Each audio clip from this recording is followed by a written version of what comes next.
जय श्री राम दोस्तों, जय हनुमान। कैसे हो आप सब लोग। तो आज मैं आपको ये बताऊंगा कि अगर आप साधना करते हैं, आप मंत्र का जाप करते हैं या कोई पाठ करते हैं या कोई पूजा करते हैं, आप 2-2 3-3 घंटे साधना कर रहे हैं, पूजा पाठ को टाइम दे रहे हैं, पर लेकिन उसके बावजूद भी आपको अनुभव नहीं हो रहे हैं।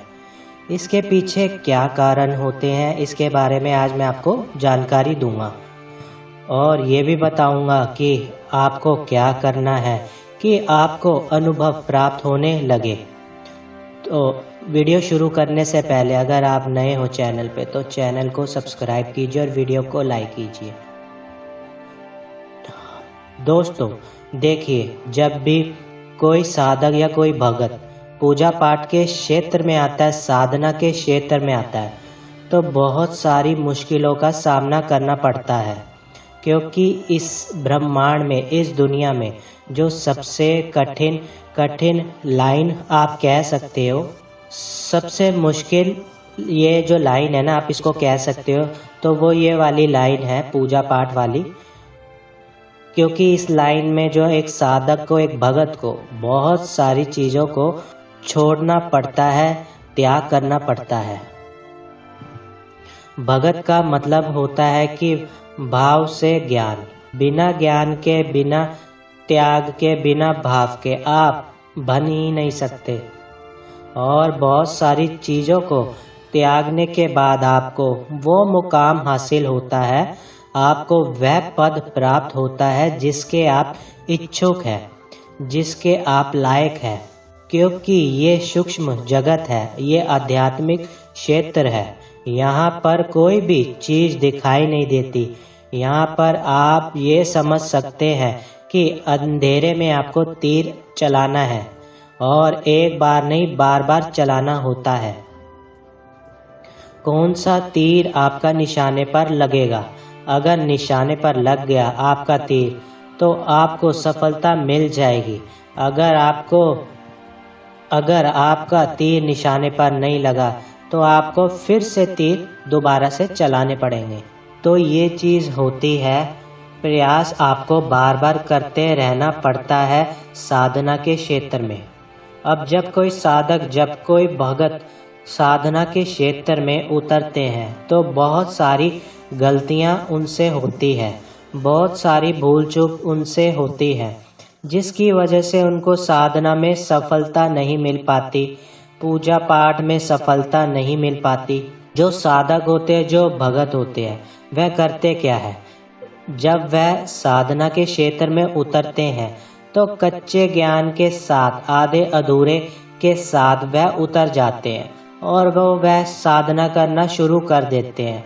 तो ये सबसे पहली गलती वो ये करते हैं।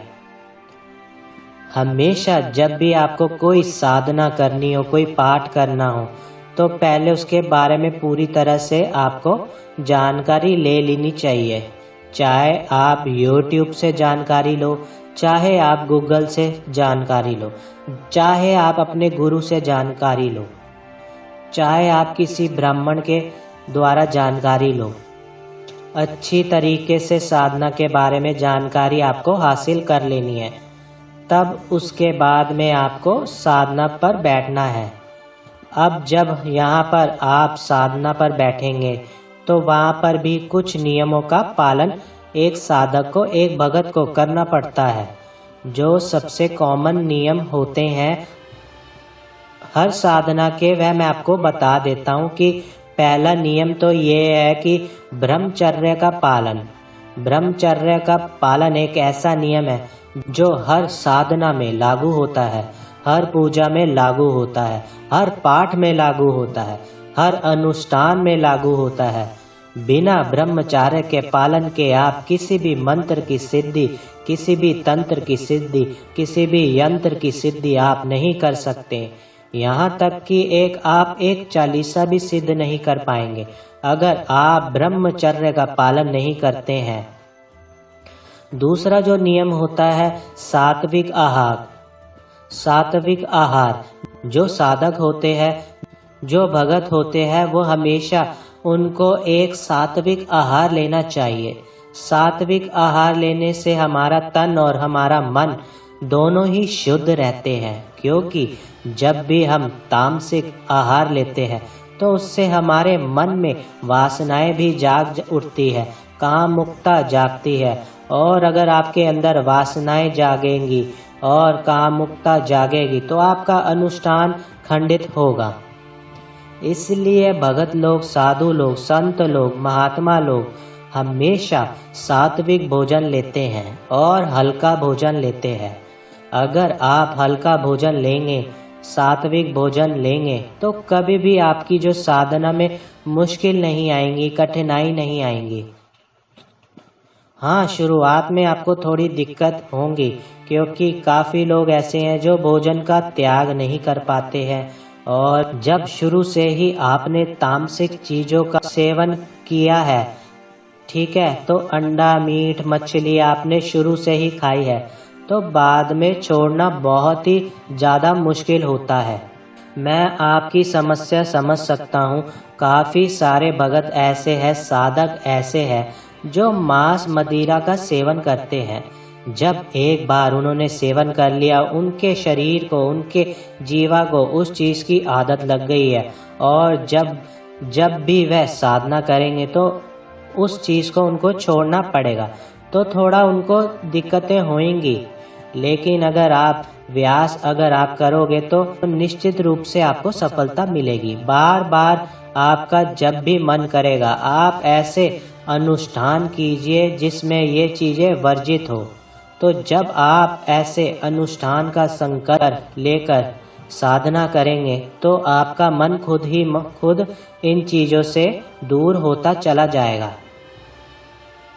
एक उदाहरण के तौर पर मैं हनुमान जी का अनुष्ठान जब भी कोई साधक करता है या भगत करता है, तो हनुमान जी उसे साधक के मन में, भगत के मन में ऐसी भावनाएं उत्पन्न कर देते हैं कि वो साधक खुद ब्रह्मचर्य का पालन करना शुरू कर देता है और तामसिक चीज़ों को खुद छोड़ ही देता है।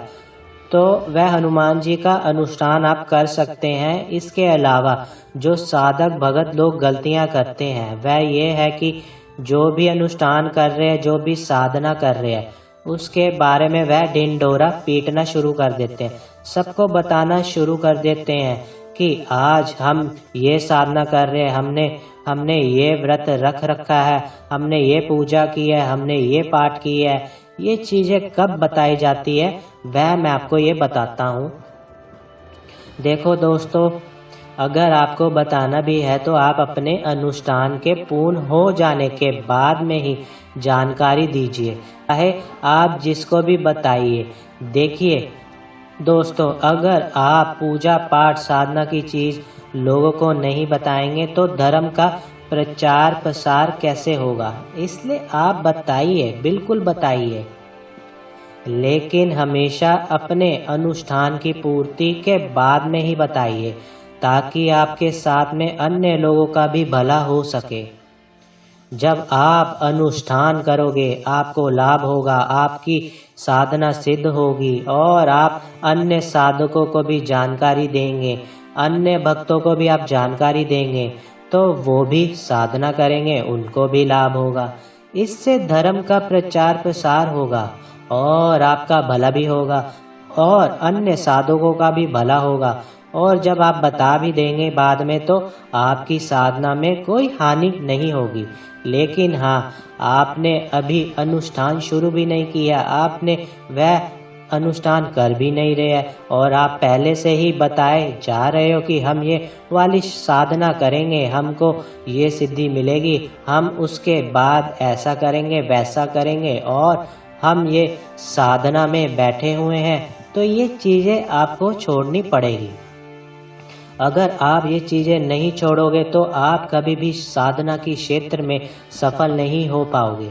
इसके अलावा जो भगत लोग, साधक लोग गलती करते हैं वह ये कि हमेशा जो साधकों को अपना स्वभाव एकदम नरम रखना चाहिए। हमेशा लड़ाई झगड़ा मारपीट गाली गलौज उल्टा सीधा बकना और महिलाओं का सम्मान न करना, महिलाओं को गंदी नज़रों से देखना, इन सभी चीज़ों से आपको परहेज करना चाहिए। इन सभी चीज़ों से आपको बचना चाहिए, क्योंकि साधना के क्षेत्र में आने से पहले इन्हीं सभी चीज़ों का त्याग करना पड़ता है। इन सभी चीज़ों से बचना पड़ता है, तभी हमको सफलता प्राप्त होती है। और अगर आप नहीं करोगे, नहीं बचोगे, तो आप कभी भी साधना के क्षेत्र में सफल नहीं हो पाओगे। और इसके अलावा जो साधक लोग, भगत लोग गलती करते हैं वह ये है कि साधना में उनके जो है ना, वो जो है ना लगातार नहीं होता वो, यानी कि जो भी आप साधना कर रहे, एक बार कर ली फिर छोड़ दी, उसके बाद दोबारा कोई साधना की ही नहीं, तो आपको कहाँ से वो सफलता मिलेगी। देखिए दोस्तों, अपने लक्ष्य के प्राप्ति को प्राप्त करने के लिए बार बार हमें प्रयास करना पड़ता है। तो अगर आपको भी अपने लक्ष्य को प्राप्त करनी है, तो साधना के क्षेत्र में सफलता होना है, तो आपको बार बार प्रयास करना पड़ेगा, नहीं तो आपको सफलता नहीं मिलेगी। बार बार अभ्यास करने से हमको उस क्षेत्र में महारत हासिल हो जाती है। जिस प्रकार से एक बच्चा, एक स्टूडेंट बार बार पढ़ाई करता है, अभ्यास करता है और वह अच्छे नंबर प्राप्त करता है, और उसी प्रकार से अगर एक साधक बार बार मंत्र का जाप करता है, बार बार साधना करता है, तो उसकी वह साधना सिद्ध होती है और उसको सफलता मिलती है। तो ये कुछ चीज़ें मैंने आपको बताई हैं। इन चीज़ों के ऊपर आपको ज़रूर ध्यान देना है और इनके ऊपर आपको काम करना है। बाकी निश्चय रूप से मैं आपको गारंटी देता हूँ, अगर आप इन चीज़ों को कर लेते, अपने जीवन में धारण कर लेते हैं, जो मैंने आपको बातें बताई हैं, आप साधना के क्षेत्र में सफल हो जाएंगे और आपको दिव्य शक्ति और दिव्य सिद्धियाँ प्राप्त होंगी।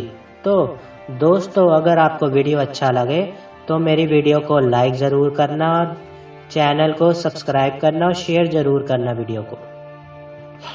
जय श्री राम दोस्तों, जय हनुमान।